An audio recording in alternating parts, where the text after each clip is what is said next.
Oh, wait, Holy moly. look at that. Are we both? Calling What was it? calling Chris Calling Anderson in in. London. Wow, yes, I am Chris Anderson in London and calling Rick Byer in Chicago. Chicago, I am So here. we're both where we're supposed to be. That's kind of Well, that unusual. is an amazing and bizarre occurrence. But yes, here we are. And welcome everybody to History Happy Hour, brought to you with the help of Stephen Ambrose Historical Tours. And Chris and I have been traveling the globe, but we have worked really hard to be back here today on a Sunday. And we'll be talking today about a British tank unit in Normandy, the Second Fife and Forfar Yeomanry. So Say that three times that fast. you're good. Yeah. So what's been going on with you, Chris? You when did you Uh, get back home? I've been home for like a whole week and a half. It's Almost. crazy. We finished our Battle of Britain trip, which Okay. was great time. I got to sit in a Spitfire, which is always a great way to spend an afternoon. And what's up for you coming up? I'm going to be leaving the end of this week on Band of Brothers, and then as soon as that's wrapped up, I'll be leading the World War One tour.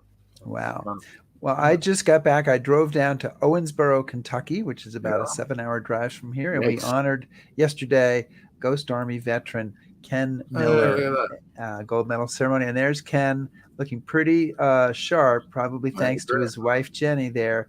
They've been married for 75 years. Oh, that's So, cool.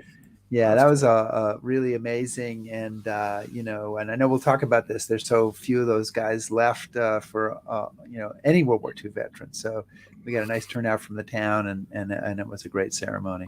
Yeah, nice.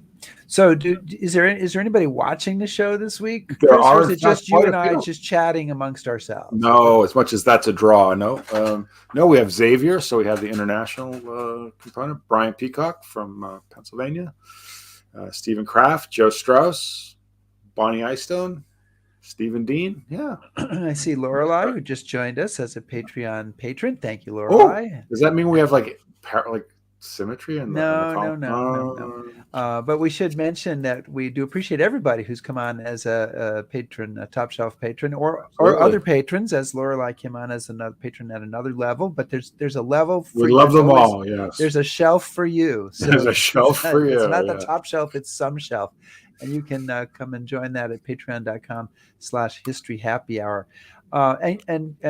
Chris, we've been neglecting a little bit the drinking aspect of our We have show, them. a little bit, and I know that I want to just mention that I do have a nice Allagash ale, which Oh, it's came like, from Maine, wow, you which is just where I was last week, sitting outside the library, huddled drinking and ready to, Allagash. drinking Allagash, and so I've got that, and I know you've probably been preloading already, but No. did you bring something for the show itself? Okay, whatever it is, it looks strong and powerful, so we hope you enjoy it. I hope we enjoy it too. I think we probably should actually begin the show before I can see our guest Peter. He's in the green room. He's looking at his watch. He's saying when to begin. When's it all happening? So are we ready, Christopher? I think we are. Yes. Okay. Ready? Well, in that case, give me a cue.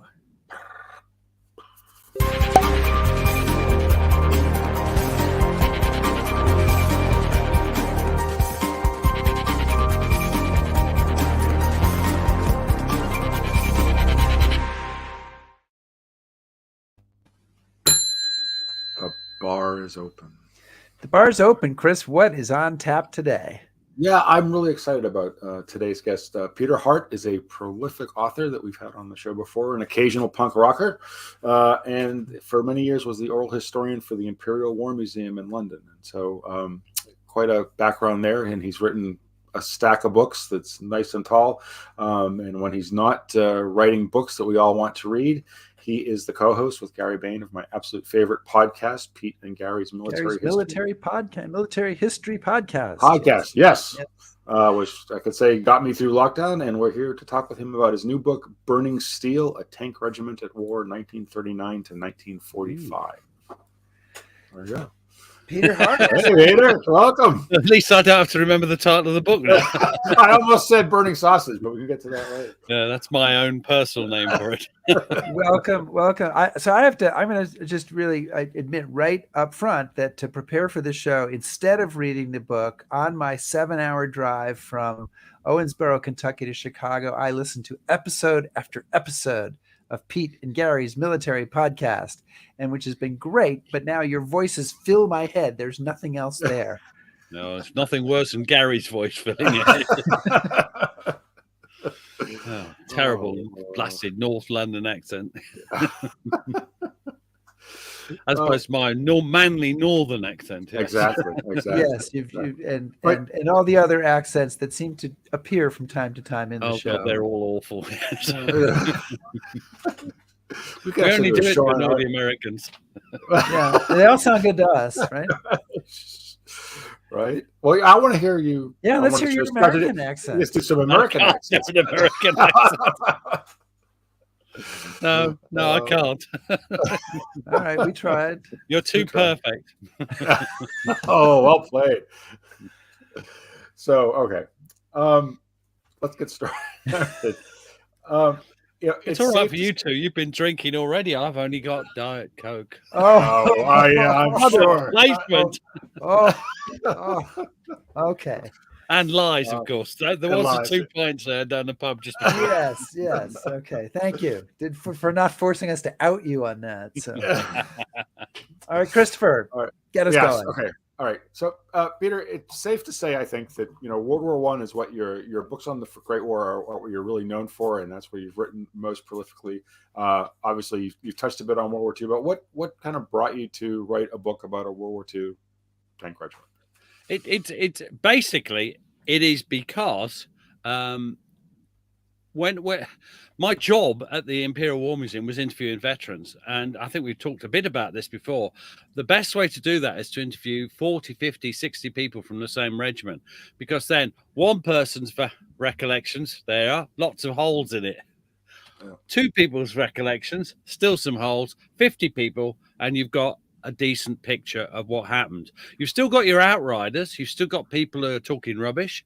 You've still got people with false memories. You've still got loads of problems. Oral history has lots of problems, but you get a picture of what essentially is happening.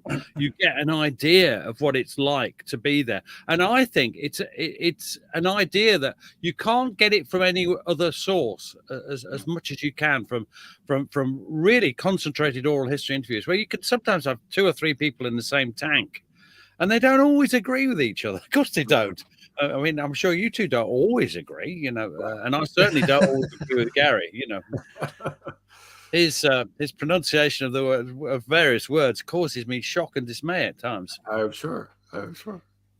So can you give us a brief, I mean, it's a story of a single tank unit. Can you give us the very compressed version of the story, just as a bit of context for everybody as we talk about the book? Well, it's the 2nd Fife and Forfar Yeomanry. I can't pronounce Forfar, so I should have picked the 3rd Royal Tank Regiment. It would have been a lot easier, wouldn't it?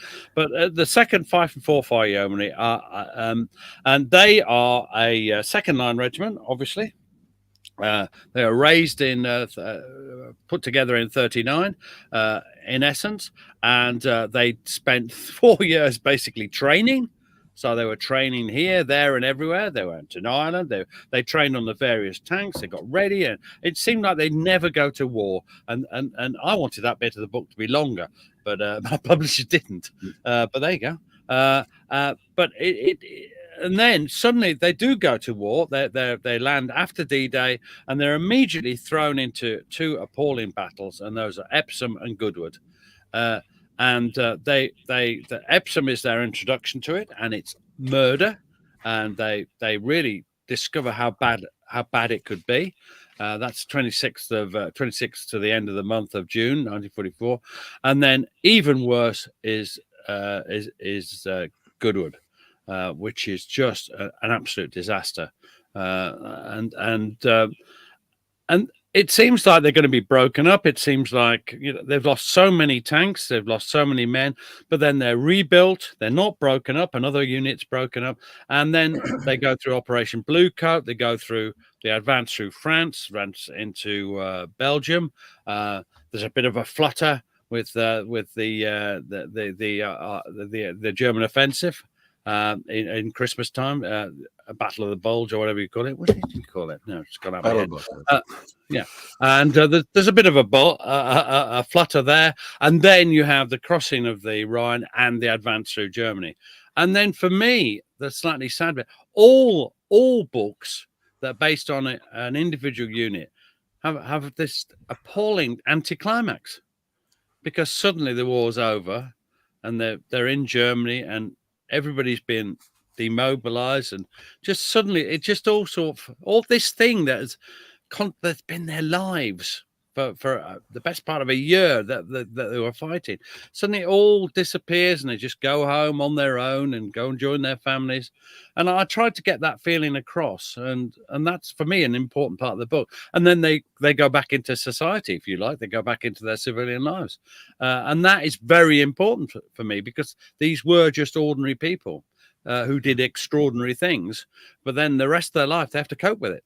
And for me, I did try and go into that a bit. It's important because it's not something that people like me have ever had to face, or possibly you two lads as well. I'm not sure, but So there you go. That's the outline of the story. It's got some terrible things in it, and it's got some life enhancing and positive things. I'm not sure which dominates, because that's not for me to judge, but there's some awful incidents, and then there's some bits where you just think, oh, what great guys they were, and the comradeship, that's life enhancing. And so there you go. So that's what it's all about. So Peter, just just kind of to set a baseline for particularly for the American viewers, what does a British tank regiment consist of? I mean, how many tanks, how many men, what size of an organization? Roughly. I mean, I'm not, I'm not trying to put you on the spot, but are we? Well, there's basically 3 squadrons, each with 3 troops, and there's about 4 or 5 tanks. Depends on where you are and what time it is in the war. In the troop, it's not a big unit. They're less than 500 men. That's what I'm trying to get at. So you're talking about a very focused. It's very focused, and I want to warn you that my memories of detail is long gone, because I wrote the book 2 years ago, of course, as all authors do, and it's not my life. My life at the moment is the Durham Light Infantry, the foot sluggers book I'm working on now. You'll catch me out with many things.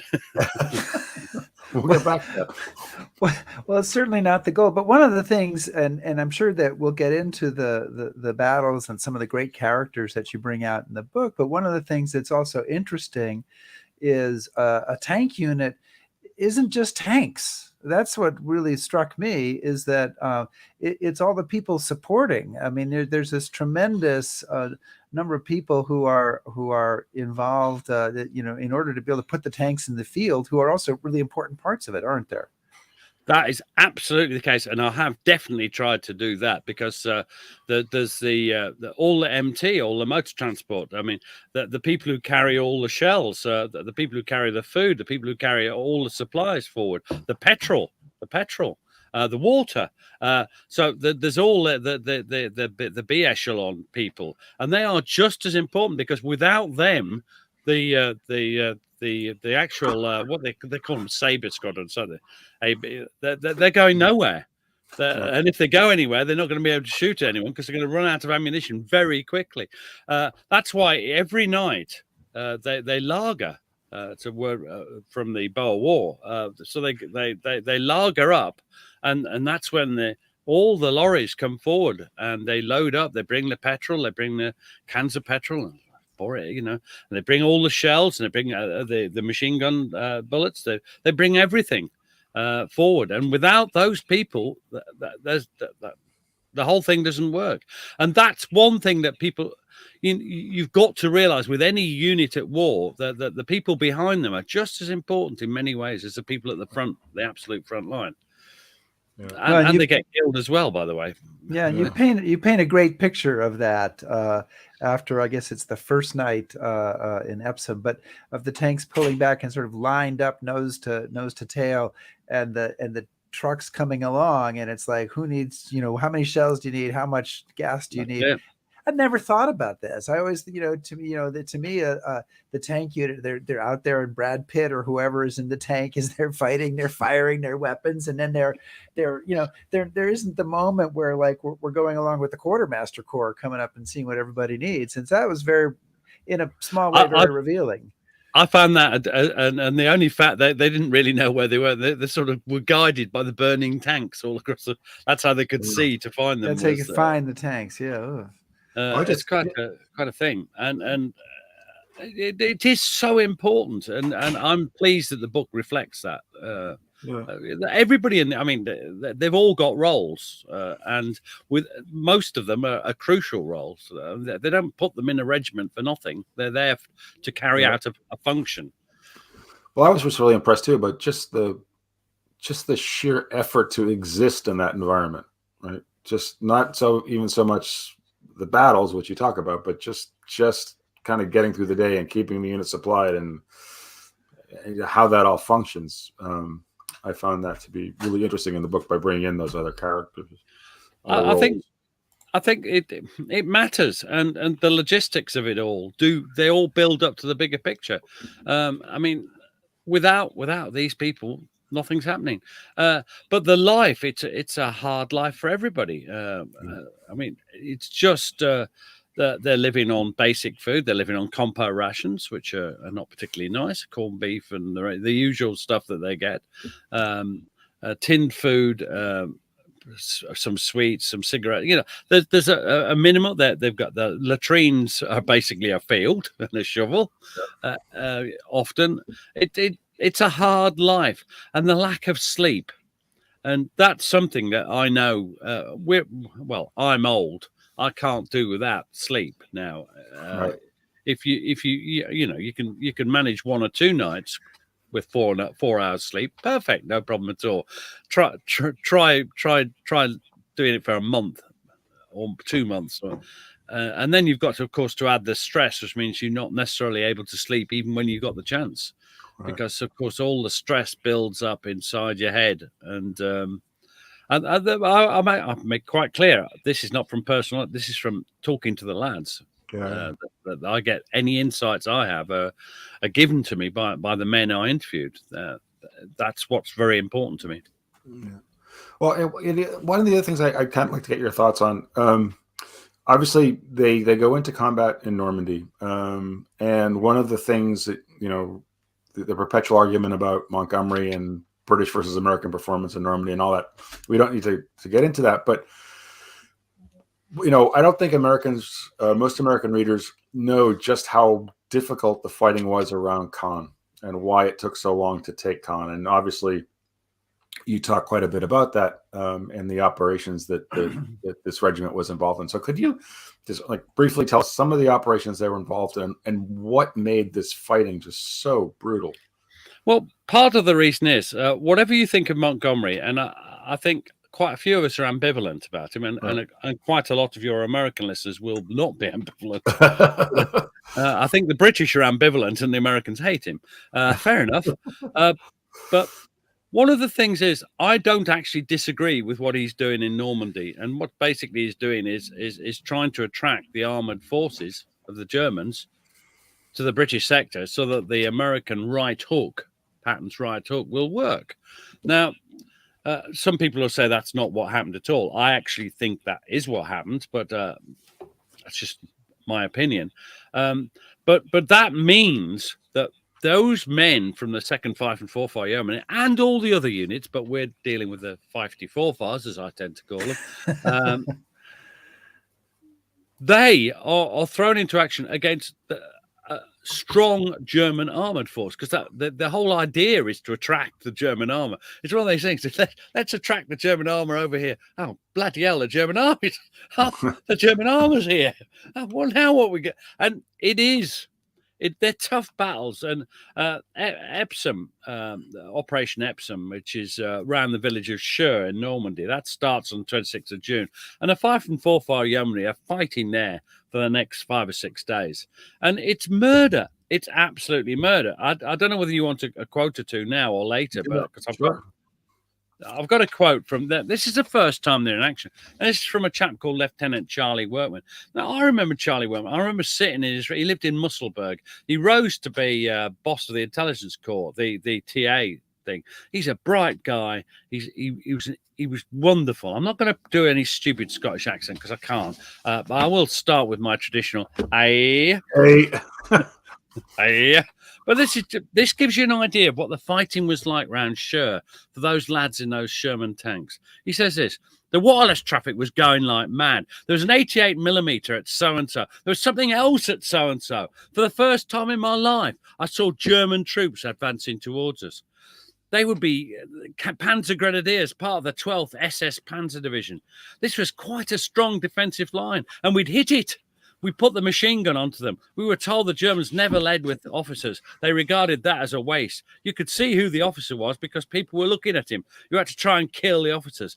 Then their tanks opened up. We couldn't see them at all. They were hulled down. Sher was a shambles. The whole village was ruined. It was difficult to tell where the road was. We kept losing tanks. Hey, we lost 7 that day in Sea Squadron. I could see them being hit. There'd suddenly be a flash and the tank on your left or right would go up. You saw the flames as they brewed up and you thought that was just what happened. It was only later you began to realize that these Shermans were brewers. We were firing. Now and again, you could see a German tank moving and you'd engage that tank. It was such a confusion. It was our first day in action. There was burning tanks, wounded men, constant shells going off all around you. It was pretty noisy. We couldn't get any further forward. Such a confused scene. One was never aware of being afraid. I think that's because we had so much to do. And what I feel about that quote is, yes, it goes on a bit. Yes, it's a bit confused, but you know what? That's what it was like. Yeah. And people who think that recollections of warfare are beautifully written and tailored, but that's the reality of it. It is slightly confused. It is. And as they spoke to me, they used to get excited, and you could tell that by excited, sometimes when I say excited, I mean upset as well. And that comes out raw, and you can hear these interviews on the War Museum website. They're there. I mean, I want to pay tribute. I always do, and I did last time, to the work of this is not my work. I was the interviewer, but the body who paid for it and who created it was the Imperial War Museum Sound Archive, and without them, there'd be nothing. Yeah. So.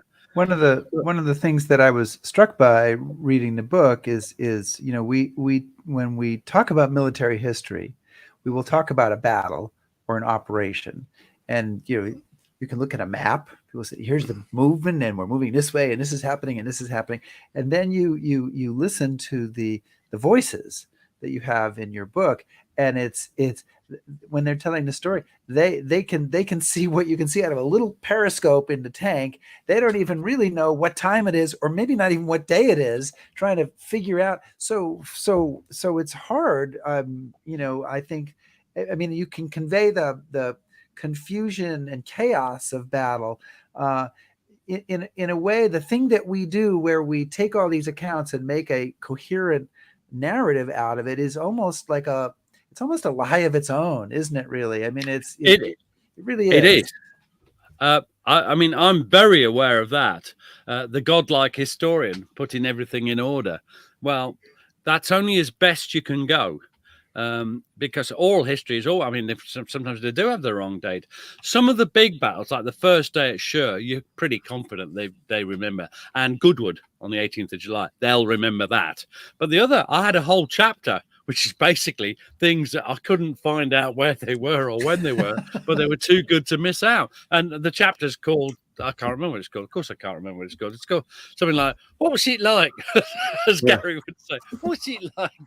And that chapter is basically where I can't tell. There's nobody killed. If someone's killed, you get the date. That's right. I mean, right. All oral historians have to check things. Someone's killed, you've got the date straight away. Certain things happen, you can track them. Sometimes you just don't know. I mean, the best story Workman tells, in one way, the most horrific story Workman tells, I never could put a date on it. He didn't name the casualty. He didn't give me any clues, except that, I just don't know what it was. So that had this chapter. I don't know. What's it like? I think it was called "What's It Like." I'm checking my copy right here. It's called "What's It Like." Yeah, that's from Gary. That's from bloody Gary Bain. That is. Luckily, it's all in this great book, Peter. You should read it because all that information is right there. The Durham Light Infantry. Fine. I'm not No, even. no. It's just there's so much emotion in some of them that you don't want to miss out. So I did have a chapter where I could put those stories that were really fantastic stories, which I believed, by the way, but that I couldn't fit into a coherent narrative. You see, if I said that it took place at Sher, or I said it took place at Goodwood, I'd be lying and making it up. Do you see what I mean? Because I don't know. So I thought it was more honest to just put them in a separate chapter and say, who knows? What's he like? It's bad. It was, by the way, it was bloody awful. That's what it was. Yeah. I mean, that's a constant thing I need to, because I'm fairly cheery by nature, mostly. I need to make sure people realize that most of this is not fun for boys. Most of it's bloody murder. And if you don't understand that, you're not understanding the nature of war. And tank warfare was one of the, I think it's a particularly nasty form of warfare. Terrifying, absolutely terrifying. I wanted to pick up on that because, I've got to say, obviously, in doing what I do, I've read a lot of memoirs, I've interviewed a lot of veterans, but there are some passages in this book that are truly horrific. And I'm thinking of that one in particular with Charlie Workman. You kind of touched on. Do you want me to read it? Yeah, we can. But then from that, my question coming from that is how, given that kind of circumstances, how do these men continue to function, and how does the unit continue to function? So maybe read that passage, and I'll read it. I mean, I don't think I could continue to function after this. This is Charlie Workman again. He was in C Squadron, and he said this: I couldn't put a date on this. We were advancing through a cornfield. There was a bang, and I was brewed up. The tank wasn't on fire, but I was literally blown out of my tank. I came to on the ground. I was quite uninjured. The sun was shining, the cornfield all around. There was a sack lying beside me. Then this sack of stuff started screaming at me. Shoot me, sir. I've been a good soldier. Please, I can't stand this agony. Please, shoot me. This was my driver who'd been very badly burned up. I took out my revolver. I couldn't find his face. I couldn't find anything. There was nothing left of him except a voice. I was prepared to shoot him. In the end, luckily, the voice died away and he died. Now, I think that's appalling. And people might say, do I believe the story? I do believe the story because Charlie Workman is a reliable and I know why he made it blurred. So I couldn't. He did. Family. Yeah. You see, people don't realize family is still alive sometimes. It's perfectly possible when I interviewed him, which was back in the early 2000s, say, about 1999, 2000. Perfectly possible for that driver's wife to be still alive. Yeah. And you've got to be fairly sensitive. Well, obviously I'm insensitive, but you've got to try and be sensitive. And how do they carry on? I don't know. He certainly never forgot it. And I remark in the book, the horror of it never went away for him. But he got on with his life. And that was part of that generation. And part of the thing I admire is that our own generations tend to make a big fuss about things. I'm not saying that our own generation, our own soldiers are brilliant now, and they're just the same as they always were. I don't mean that. I just mean sometimes we make a terrible fuss about things that happen to us that really aren't that important or big compared to that sort of thing. Yeah. And that's all I mean, really. What a story that was from Charlie Workman. He was a great bloke. He really was. Yeah. I want to remind everybody that we are talking to Peter Hart, who is the author of Burning Steel, A Tank Regiment at War, 1939 to 1945. And Peter is also the co-host of Pete and Gary's Military History podcast, which both Chris and I have listened to many episodes of, and is worth a listen to. I want to. You've just reminded me that I wanted to call the book Hard Steel, but my publishers Steele is the name of the big hero in the book, and an officer, and so But my publishers pointed out that was the name of a pornographic series of books. Did you ask your publisher why he knew that, though? But that might have. I wanted to know. I did want to know, but Gary said I shouldn't probe too deeply. You get more humor like that on Peter and Gary's. The amazing thing is that had you done that, every surviving soldier of this unit would have greatly appreciated it. I am sure would have enjoyed that irony. I want to change the topic a little bit. Thank God, to talk about the tanks that they're using. We have a lot of questions about this from people because they've put together immediately that we're talking about a British unit, but we're talking about an American tank. So they want to know why that's happening. And then once we talk about why they're using Sherman tanks, perhaps we can talk about how they felt when they first were assigned those tanks and how they came to feel about them. They were used because there were lots of them. The Americans could supply them to us. The manufacturing was there to build the tanks. They were reasonably simple to build, and we didn't have a tank ready to go. The Comet wouldn't come out until for the Fife and Forfars, and they were the first. I think it didn't come out till January, basically December 44, January 45. So they were given the Shermans. But they did in their 4 years of training, they did start out with lighter British tanks, right? They started out with all sorts of things. The Mark 6, which is sort of cardboard box with just absolutely bloody useless. I think they went on to Valentine's, that kind of Cromwell. So they tried a variety. But when they got the Shermans, which was in back into 43, I think, they were delighted with them. They thought they were a bit tall, but they liked the gun, 75mm. They thought the gun was good. It was better than the pop guns they'd had in the Valentine and things like that, the Matilda. They thought it was spacious. American tanks are more spacious inside. They thought it was reasonably quick. They thought it was mechanically reliable. And can I just say, it was. And they generally liked it. And one caught fire during a firing exercise, but they didn't think anything of it. Now, when they went into action with it, then they discover that they catch fire if they're hit, and that their armor couldn't keep out most of the German shells, basically. And then there gets this great thing about the Tommy cooker, the Bunsen, the Ronson, always lights first time.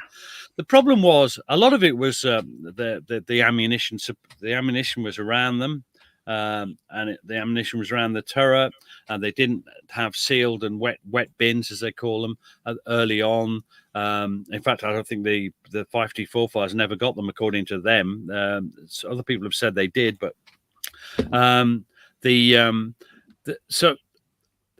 point was that the tank was vulnerable and it would catch fire very easily. I mean, it doesn't help if your engines, petrol engines, six petrol engines all linked together. There's a lot of things to catch fire, and they did catch fire, and they were. But my view of the Sherman is that essentially it was all they had, and the gun.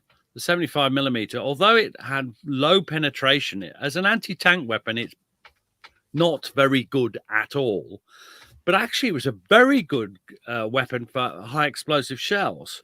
So it was useful against infantry. It's useful against it. But also, actually, you know what? If you hit a tank with a high explosive shell, it slows them. It can do damage. It can put them out of action.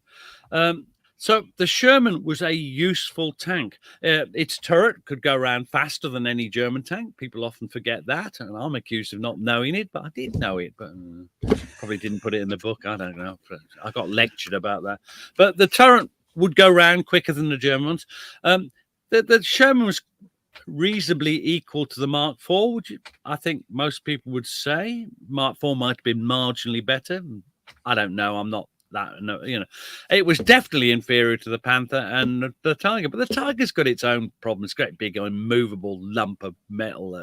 But it's also, there's a lot more Shermans. I mean, that's one of the reasons for making them the size they were, is you could fit more of them on the ships to bring them over from the U.S. So it's not always one-on-one Sherman versus whatever. They always said one could take on a Mark IV, 2 or 3 could take on a Panther, and if you've got a Tiger, you call up the RAF. But the point I want to make is, one, the RAF or the American Air Force, if you want to be bombed yourself.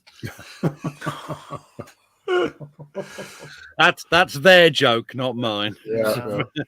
But the Cobra. I just think that if the RAF was there, if you got a Tiger, and they did come down, the Typhoons and the rest of them would come down and sort it out. And there were 2 or 3 to every Panther. So the point was, we did have the numbers. So yes, the Panther's a better tank, but there were lots more Shermans. And in the end, if you hit a Panther on the tracks, it's done. It's not going anywhere. If you hit a Panther on the side, you might penetrate it. If you hit it from the rear, and if there's 3 of you, I just think that the Sherman was all we had. You don't have this magic tank that's going to appear, and it's all we had. And I think it did a good job. Did the men like it?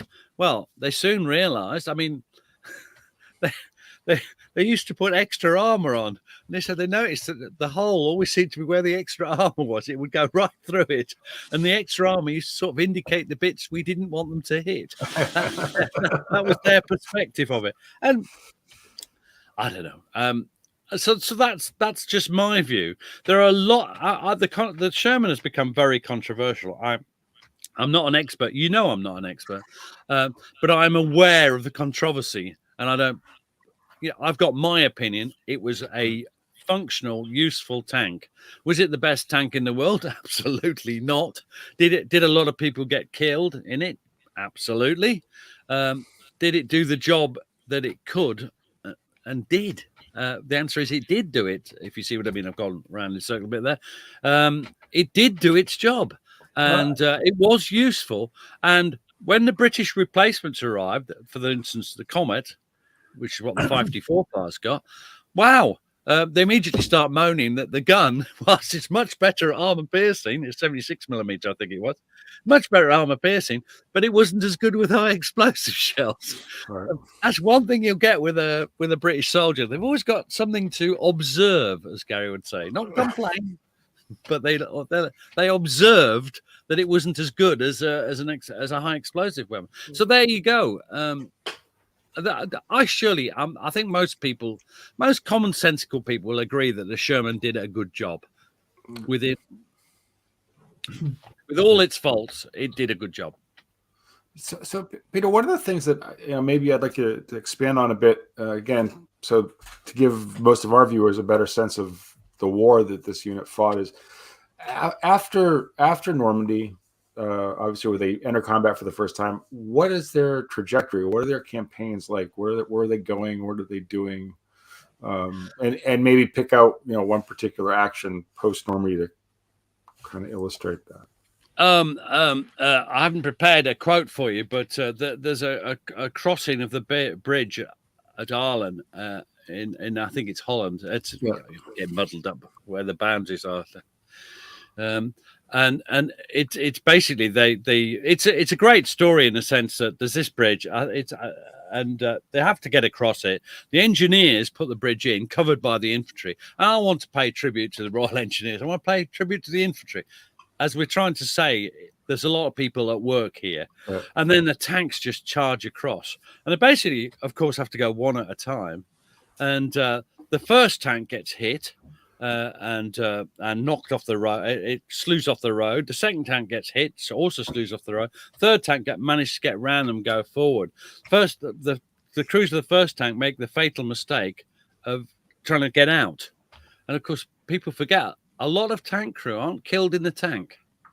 They're killed when they get out of the tank, because that's when German small arms fire can get you. and both those two tanks, the crews were wiped out. And then they go through. And for me, it's Steele Brownlee, this great hero of well, perhaps mine, perhaps he's this young, thrusting lieutenant, later captain, and he sort of leads the way. And we've got the account of his gunner, and they see some they push through the village, and they see some Germans approaching, and they fire one shell, and it's the perfect shrapnel shell. It just, according to them, I don't believe this entirely, it wipes out this whole company of Germans. I think if you replace that with killed and wounded a lot of them.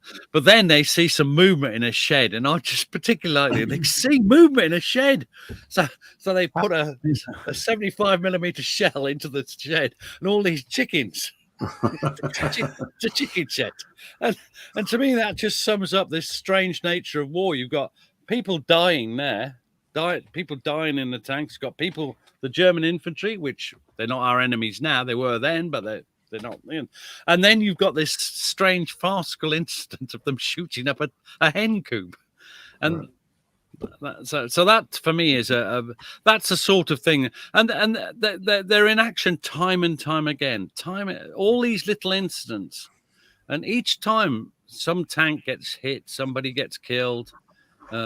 As they're going through Belgium, the Netherlands, and then into Germany, every time Panzerfaust, the great enemy of the tank, one infantryman hidden behind a hedge, and they used to brass up the hedges to either side of them, and any building they just fire. As they went along, they just fire into the hedges, which gives you another reason why they need resupply, because they're going to run out pretty damn quick doing that.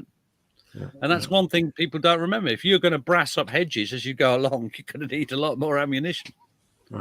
So for me, that's the arc of the story. There's less huge battles and more smaller incidents, if you like. But that's what the war's made up of, really. Yeah. Well, you get huge battles like Goodwood, but that's the rarity. Mostly it's just small incidents that build together. And I've tried to build the picture up. I think it's a fantastic story what they did. I'm still in touch with one of them. I ought to mention him while I think of him, Jeff Hayward. I think he's still alive. He's still alive this summer, but that doesn't mean anything, I suppose. He's 99 or something. And wonderful to talk to him. And he was in a tank, and then later on he was in the MT. And it's great to think he's still there, but it's also quite sad to think all the others are dead. Because they're all but Harold, the one called Harold Wilson's still alive as well. Maybe Chuckle, his name. Right. Because Harold Wilson was a former prime minister of Great Britain, which just that's very good. You Americans wow, are say for those of our audience who may not know that, but very this impressive. And this was we didn't even really dwell on this at the beginning, but this obviously to the great appreciation and applause of my co-host Chris Anderson, this was at least originally a Scottish unit, the second Fife and Forfar.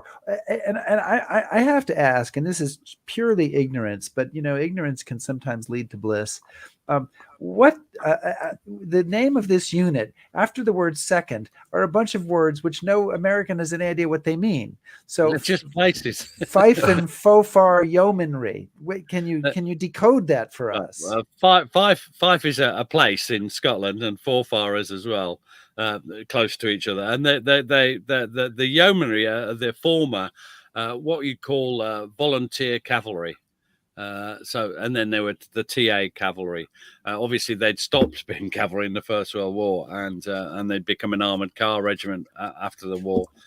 Just like the South Notts Hussars, who are another yeomanry regiment. Subject of another book by Peter Hart. Yes. But they became, which I can't remember the title of.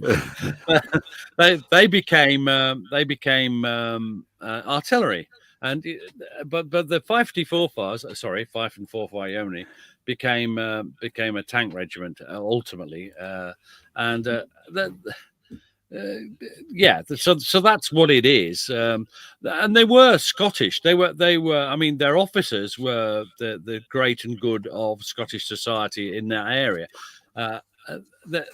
So John Gilmore, who was a landowner, the Hutchisons, there were 2 or 3 of them. All these people were the minor landed gentry of the area, and then they had businessmen and the rest of it, and it was built up in that way. And then you have all the workers who joined, but that doesn't last for long, because the British Army had learnt on the Somme in 1916 that if you have everybody coming from one place, then if there's a disaster, and there often is in the British Army, if there's a disaster, then you will the impact on a small society, a small area of the country, will be devastating, and will cause more trouble than if you spread it out.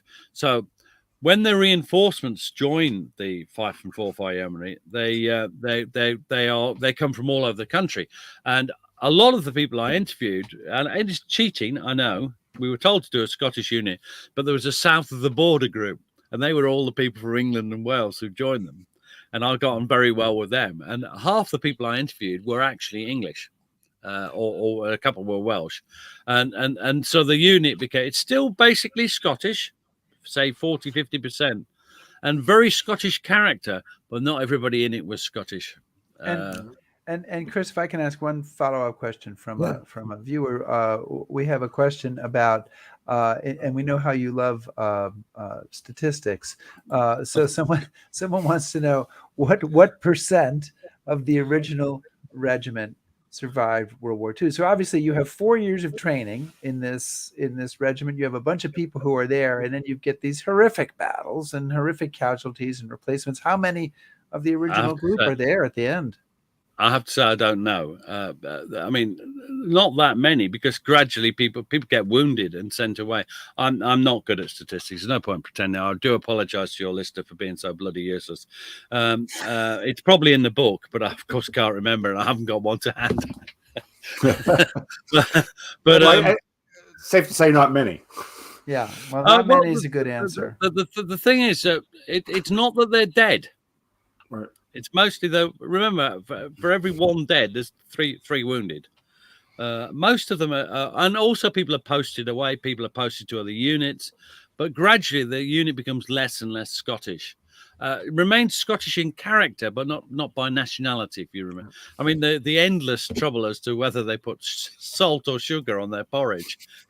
That's in about 12 interviews. So, the English moaning because they want sugar on their porridge. Oh. The Scottish, they want salt on this. They want salt on it. I mean, there must be. Porridge is bad enough with sugar in it. The great porridge controversy of 1944. I just managed to deflect away from that thing I didn't know about. Yeah, I know. That's brilliantly done. If you hadn't raised that up there. Oh yeah. Perhaps the drink's kicking in. I'll have some more of this refreshing light beverage. So, Peter, we have had a couple of questions, and I'm going to try to wrap this up into one of them. I can't answer your viewers' questions. You know, keep them coming, folks. No, but comment. Obviously, you touch upon this, and some of our viewers would like you to expand on it. Just kind of the impact of the camaraderie of this unit, surviving a war in a tank together. How does that play out after the war? I mean, you would assume that they'd all form a regimental association and go forth talking about the glories of the war, but you paint a different picture of that, and I thought that was a very interesting. They do thing. For the Scots, right? And there is a Scottish Fife and Forfar Yeomanry Regimental Association, and they were very tight knit. I don't mean unpleasantly so. They people are allowed to form. I mean, that's who lives there, and they form a very tight and a very good association, which I was proud to know so many members of. But the English weren't particularly, and the Welsh weren't particularly involved in that. So what they did was they formed this south of the border group, and this was largely done by a couple of English lads, and they just wanted to do something. They established links with the parent body, but they had their own body, and they carried on meeting this south of the border group for years and years. They were formed in about the late 90s, And then they carried on meeting until gradually it's almost Jeff Hayward was last man standing, because he's English. He lives in Poole, which is in Dorsetshire, I think. It's right by the water. Which is South England, yeah. But they were so they met up once a year. The South of and the Scottish group met up, and occasionally they'd meet up. They'd all meet up, and this is when people say that they don't talk about the war, they didn't like to talk about the war. They don't want to talk about the war to their families who are not interested until they're dead, and then they say, "Oh, he never talked about it." That's because they wouldn't listen. They also don't want to shock. There's things that happen to them they just don't want to talk about because it's shocking, and they don't want to talk to their wives and children about it. But they did talk about it to their comrades, and people. And I'm sure that the American veteran groups as well. They must be the same. The bond between veterans is by all account closer than bonds between family members. Yeah. It is absolute, and Band of Brothers sums that whole idea up. These guys, that they have an incredible link together, which is lifelong, and they all say you'd meet someone after 20 years, and they just the years would fall away, and they'd just be with their old friends again. Yeah. And a lot of it is remembering those who died. And I used to have this sort of thing. Men who died long before their time. And as men, when you're in your 90s, you're not going to live another 20 years, are you? Right. Not really. You'd be lucky to make 10 if you're 90. Yeah. And you start to think about your own mortality, about your life, what you've done in your life. And then you start to think about someone who's died. Chris Nichols, I'm going to pick out, just one of many. He's a major in the Sea Squadron. He was hit by a shell that took his legs off. Tank was on fire. He tried to climb out. Charlie Workman saw him. He tried to climb out. He almost got out, and then he fell back into the tank, was burnt to death. Well, I just want to say that, he died at age about 30 odd. It's in the book, his age. I don't remember things like that. I don't think it matters. What matters is that when people look back, when Charlie Workman looked back at him, he was 90. But he died when he was 30. He lost 60 years of life. Now, when they were fighting, sorry to point, it's rude, but when they were fighting, they thought they'd all be dying. This is something from the Great War as well.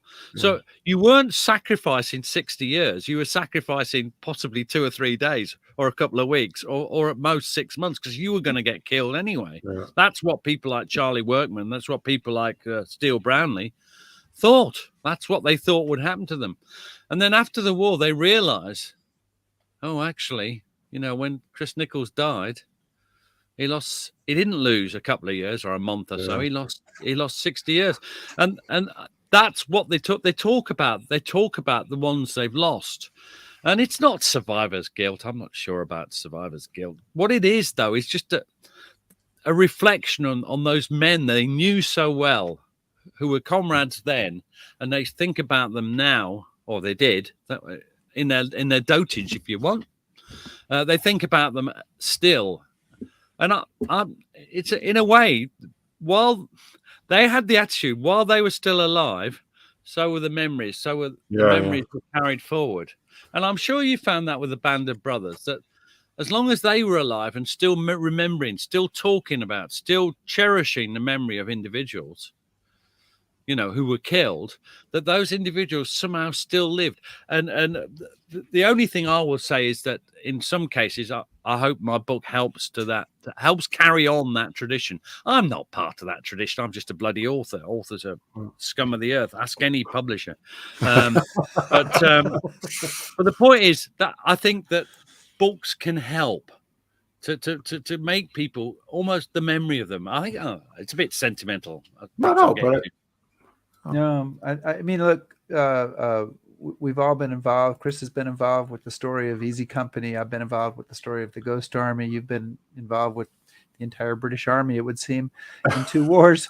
But there's so few of them left, and